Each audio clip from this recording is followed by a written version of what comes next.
Can anyone explain to me how I have 2 degrees? I have 2 degrees. Oh, and a certificate. A little extra, right? I'm trying to apply for jobs right now, and the thing is that the only person I have responding to me is a man from a tech company saying, "Hey, you want to answer some customer service problems?" People say without the school, you can never be successful. I never see a teacher driving Ferrari. That's a nice one. That's a nice one. ብዙ አይነት የስቴፕ ባይ ስቴፕ ጋይዳንስ ቪዲዮዎችን አይተሃል። እንደውም ከሱ አልፈህ ነው እኔ ተቀጣሪ መሆን አልፈልግም የራሴን ቢዝነስ ነው የምጀምረው። ብዙ አይነት የሰክሰስፉል ቢዝነስ ስቶሪዎችን እና የሰክሰስፉል ስቶሪዎች ታሪኮችን ሰምተሃል። ታዲያ አንተ የቢዝነስ ስቶሪ ለዚህ ነው ኢንፎርሜሽን ነው እንጂ ኖሌጅ የለም የምልህ። በዚህ ቪዲዮ እንዴት ስቴፕ ባይ ስቴፕ ኖሌጅ እናገኛለን የሚለውን እናያለን። ታዲያ ይህ ሁሉ ካልን ኖሌጅ ምን ማለት ነው? ኖሌጅ ማለት የሰበሰብነውን ዕውቀት ወይም ኢንፎርሜሽን without any YouTube video and without any guidance መስራትና ማድረግ ስንችል ማለት ነው። ኖሌጅ ማለት በእጃችን የያዝነው ስኪል ሲሆን ኢንፎርሜሽን ማለት ደግሞ በአእምሮአችን ያለና በተአምር ወይም ደግሞ ማውጣት ከአእምሮአችን ማውጣት የማንችለው ነገር ነው። ይህ ማለት ልክ ዕውቀት ካላቸው ወይም ደግሞ ኖሌጁ ካላቸው ሰዎች ጋር ስንቀመጥ ለምሳሌ ቢዝነስ መክፈት ሲሆን ቢዝነስ እንዴት እንደሚከፈት እንዴት ማኔጅ እንደሚደረግ ኤቭሪቲንግ እናወራለን። አስተውሉ፣ ይህ ማለት ኢንፎርሜሽን ነው። ኖሌጅ ማለት መሬት ላይ አውርዶ መስራትና ማድረግ ማለት ነው። እውነት ነው። በጣም ብዙ የተለያዩ ቪዲዮዎች አሉ። ስታርት ቱዴይ ስታርቲንግ ታይም ኢዝ ቱዴይ። እነሱ ኖሌጅ ላላቸው ነው እንጂ ኢንፎርሜሽን ላላቸው አይደለም።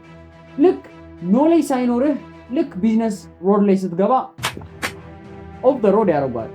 ለዚህ ነው ኖሌጅ የሚያስፈልገው። ታዲያ ኖሌጅን እንዴት ማግኘት ይችላል? አንደኛ ቴክ ሾርት ኮርስ። ይሄ ደግሞ የመጀመሪያውና ቀጥተኛው ነገር ሲሆን በጣም 100% ከኢንፎርሜሽን ዓለም ያስወጣሃል። እንዴት እንደምታደርግ እንዴት እንደምትጀምርና ከየት ጀምረህ የቱ ጋር መሄድ እንዳለበት ስቴፕ ባይ ስቴፕ ብሬክ ዳውን አድርጎ ያሳያል። ሶ የመጀመሪያው ሾርት ኮርስን መውሰድ መያዝ ዕውቀቱ መኖር አለበት ማለት ነው። ታዲያ በዚህ ዓለም ላይ ወይም ደግሞ በሾርት ኮርስ መውሰጃ ላይ ሁለት አይነት ኮርስ የመውሰጃ ዘዴዎች አሉ። አንደኛው ኦንላይን ኮርስ ነው። ኦንላይን ኮርስ ብዙ አይነት አድቫንቴጆች ሲኖሩት የመጀመሪያው ፍሌክሲቢሊቲ ነው። ኦንላይን ኮርስ በምትወስድበት ጊዜ ሁኔታ፣ ቦታ አይመደብልህ። አንተ ወይም አንቺ በምትፈልገው ሰዓት ላይ ከፍተህ ማየት ትችላለህ። በዛውም ደግሞ ከፌስ ቱ ፌስ ኮርሶች ኦፈሩ ወይም ደግሞ የገንዘብ በጀቱ ለመክፈል በጣም ዝቅተኛ ነው። ነገር ግን በዛው ልክ ዲስአድቫንቴጅ አለው። የመጀመሪያው ዲስአድቫንቴጁ ደግሞ ላክ ኦፍ ሞቲቬሽን ነው። ላክ ኦፍ ሞቲቬሽን ማለት የሞቲቬሽን እጥረት ሲሆን አንተ በምትኖርበት ወይም ደግሞ በለመድከው አካባቢ ላይ ያንቺ ኮንፈርት ዞን አለ። ስለዚህ በምንም ተአምር ያንን ነገር ለመጠቀም ያላችሁ ዲማንድ ወይም ያላችሁ ፍላጎት በጣም ዝቅ ያለ ነው። ለዛ ነው ኦንላይን ኮርስ ያለው ዲስአድቫንቴጅ። ሁለተኛው ደግሞ ላክ ኦፍ አስኪንግ ነው። አንተ የቱ ጋር እንዳልገባ እና ብዙ ዝርዝር መረጃ ማግኘት የምትፈልግበትን ቶፒክ ኢቭን ከኮርሱ ውጪ መጠየቅ አትችልም። ይህ ራሱ ሁለተኛው የኦንላይን ኮርስ ዲስአድቫንቴጁ ነው። ሁለተኛ ደግሞ ፌስ ቱ ፌስ ኮርስ ነው። ፌስ ቱ ፌስ ኮርስ ደግሞ ይህ ደግሞ በጣም ከኦንላይን ኮርስ ተቃራኒ የሆነ ሲሆን ጊዜ፣ ሁኔታ፣ ቦታ፣ በጀት ያስፈልገዋል። ከኦንላይን ኮርስም ከፍ ያለ በጀት ያስፈልገዋል። ነገር ግን እዚህኛው ኮርስ ላይ የፈለጋችሁትንና የምትፈልጉትን አይነት ጥያቄዎችን ስቴፕ ባይ ስቴፕ ትጠይቃላችሁ። ኢቭን ዞ ከሱ ከምትሰሩት ስራ ውጭ የሆኑትን ማንኛውም ግራ ያልገባችሁን የተዛገበባችሁን ጥያቄዎች በደንብ መጠየቅ ትችላላችሁ። ኦንላይን ወይስ ኖርማል ኮርስ? ከሁለቱ መምረጥ የእናንተ ምርጫ ነው የሚሆነው። ሁለተኛ ተቀጣሪ ሁኑ። አይ ኖ ኢት ሳውንድስ ሲሊ። አሁን አንድ ስቴፕ ከፍ ብላችኋል። ነገር ግን አሁንም የራሳችሁን ቢዝነስ ለመጀመር ዝግጁ አይደላችሁ። ታዲያ በፊላችሁ ተቀጣሪ መሆን ያስፈልጋል። አሁን ሾርት ኮርስ አግኝቻለሁ ለምን ተቀጣሪ ሆናለሁ ብሎ ይሆናል ጭንቅላታችሁ ጥያቄ የሚጠይቀው። እናንተ የምትቀጠሩበት ቦታ ወይም ደግሞ የምትቀጠሩበት በእናንተ ፊልድ የምትቀጠሩበት ስራ የእናንተን ስሞል ስትራግል ወይም ደግሞ as a business starter የምትጀምሩት ስትራግሎች አሉ። እነሱን ስትራግሎች ፌስ አድርገው አልፈውታል። ስለዚህ እናንተ ስትገቡ እዛ የመጀመሪያው ነገር እናንተ መጀመሪያ የሚገጥሟችሁን ስሞል ስትራግሎች እዛ እንዴት እንዳለፉት በዛ ካምፓኒ ላይ እንዴት እንዳለፉት የምታዩት ይሆናል። በዛውም እንዴት ፋይናንስ ማኔጅ እንደሚደረግ፣ እንዴት በጀት እንደሚደረግ፣ ማኔጅመንት እንዴት እንደሚደረግ፣ እንዴት ዲፓርትመንት እንደሚሰራ ስቴፕ ባይ ስቴፕ ትማራላችሁ። that is the reality you see step by step። ታዲያ አሁን ብዙ ሰው እንዴ ኮርስ ወሰድኩኝ አይደል እንዴ ይሄ ልጅ ምን ሆኖ ነው ለምንድን ነው እንደዚህ የሚያደርገው እንዳትሉ። ምክንያቱም ልክ ተቀጣሪ ስትሆኑ you see the reality that works on your country። ምክንያቱም እኛ አካባቢ ወይም እኛ ሀገር ላይ የምንሰራቸው ስራዎች ዓለም ላይ የምናያቸው ዩቲዩብ ቪዲዮዎች ዩዥዋሊ አይሰሩም። ለምሳሌ አንድ ዩቲዩበር ወይም ደግሞ አንድ ካምፓኒ ኦነር ብዙ አይነት የስቶሪዎችን ሊያወራ ይችላል። ስለዚህ ያ የስቶሪ ቪዲዮዎች ግን ሪያሊቲያቸው እኛ ሀገር ሲመጣ ከባድ ወይም ላይቻል ይችላል። ለዚህ ነው ተቀጣሪ ሆናችሁ ሪያሊቲውን የምታዩት። ባይ ዘ ዌይ 2 መንዝ መቀጠር ወይም ደግሞ 2 ወር ተቀጥሮ መውጣት ኖ ኤክስፒሪየንስ አግኝቻለሁ አም ፉል ማለት አይቻልም። ምክንያቱም ከ2 ወር በላይ ሰርቶ ኢን ዛት ቲንግ ኤክስፐርት መሆን ያስፈልጋል። ሶስተኛ ኢንቨስት ኦን ዮርሰልፍ።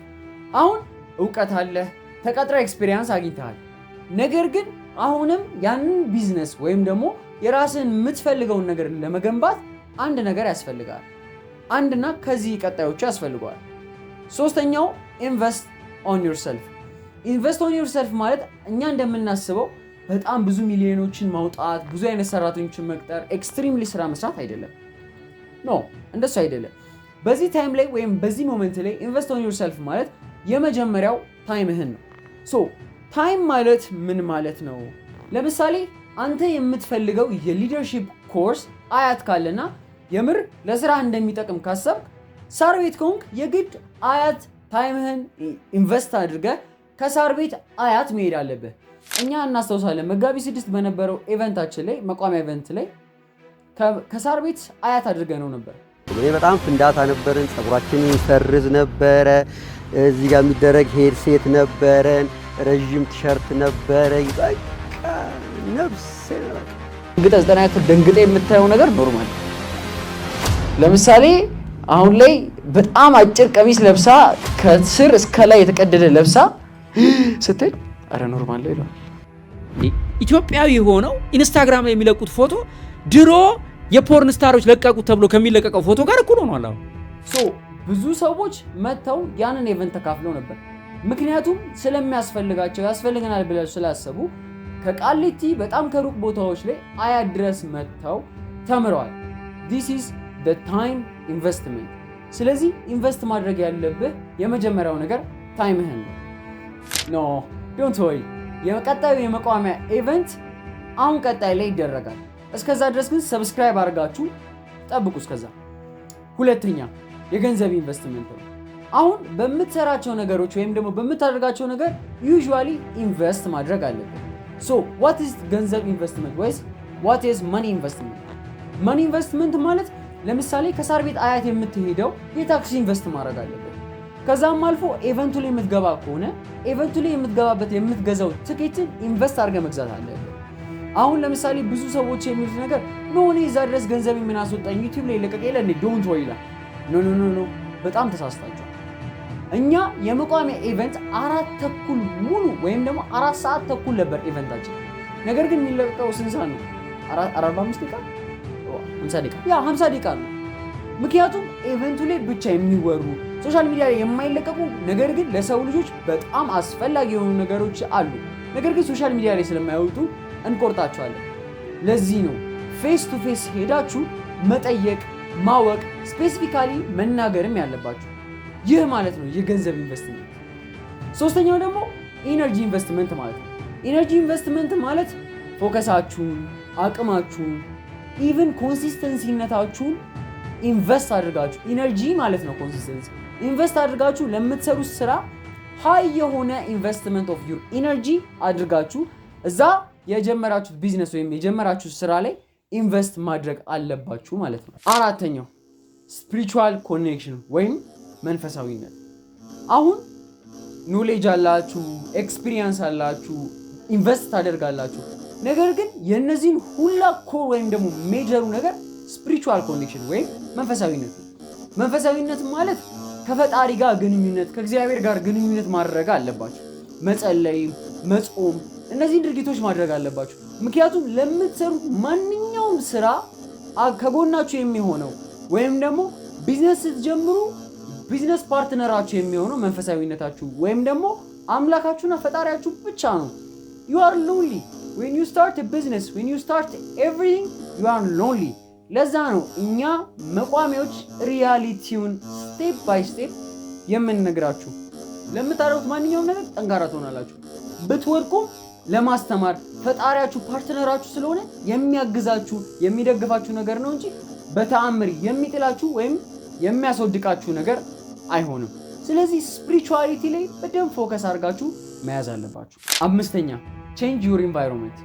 ብዙ ጊዜ change your environment የሚል ብዙ አይነት ቪዲዮ ሰምተናል። የሰክሰስፉል ሰዎችንም ስቶሪ ስናይ ብዙ አይነት change your አካባቢ change your environment የሚል ብዙ ጊዜ እናያለን። ብዙ አይነት ቼንጅ አካባቢ ወይም አካባቢውን ቀይሩ ማለት ይባላል። ታዲያ አካባቢ መቀየር ማለት ምን ማለት ነው? አካባቢ መቀየር ማለት እኛ እንደምናስበው ሳር ቤት የምንኖር ከሆነ ሜክሲኮ ሄዶ መኖር ወይም ደግሞ ሙሉ ሽፍት አድርጎ መኖር ሊያጠቃልል ይችላል፣ ግን እሱ አይደለም። አካባቢ መቀየር ማለት የመጀመሪያው ነገር ከአካባቢያችሁ አብሯችሁ የሚውለውን ሰው መቀየር ማለት ነው። ለምሳሌ እናንተ በሶፍትዌር ኢንጂነሪንግነት በጣም ፐርፌክት ወይም ደግሞ ኤክስፐርት መሆን ፈልጋችኋል።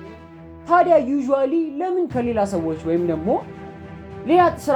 ሌላ ፍሪላንሲንግ ሌላ ስራዎችን ከሚሰሩ ሰዎች ጋር ምን ትሰራላችሁ? you need to አብሮ መዋል አለባችሁ ከሶፍትዌር ኢንጂነሮች ጋር። ምክንያቱም እነሱ አካባቢ በምትወዱበት ጊዜ የምትጋሩት የምታወሩት ነገር በዝዶን ስለ ስራችሁና ስለምታደርጉት ነገሮች ይሆናል። ስለዚህ አካባቢ መቀየር ማለት አብራችሁ የምትውሉትን ሰው ለጎላችሁ፣ ለህልማችሁ፣ ሰክሰስ ለምታደርጉበት አቺቭ ለምታደርጉበት ነገሮች ፎከስ አድርጎ የሚጠቅማችሁን ሰው ብቻ ወደ እናንተ መሳብ ማለት ነው። ይህም ማለት ደግሞ አካባቢ መቀየር ማለት እናንተ የምታውቋቸውን ጓደኞቻችሁን ዘግቶ ወይም ደግሞ አብሮ አደጓችሁን ትቶ መሄድ አይደለም። የእግዚአብሔር ሰላምታ ኦፍ ኮርስ ግድ ነው ያስፈልጋል። ነገር ግን ዩዥዋሊ 80% ፕላስ የምትጠቀሙት ኢነርጂያችሁን፣ ኢፈርታችሁን፣ ፎከሳችሁን ለምትሰሩት ስራ ብቻ ነው። ይህ ቪዲዮ ኤቭሪ ሪያሊቲውን የምናሳይበት ነው። ወይም ደግሞ ናርዶስ እና ናኦም ጓደኞቻችሁ ስለሆኑ ከነሱ ጋር መዋል ከነሱ ጋር መጫወት እድሜን መጨረስ አይደለም። this is life ህይወት አይደገምም። ስኪል አድርጋችሁ ራሳችሁን ኖሌጀብል በማድረግ የምትፈልጉት ነገር ላይ ኢንቨስት ማድረግ ትችላላችሁ። ቴንክስ።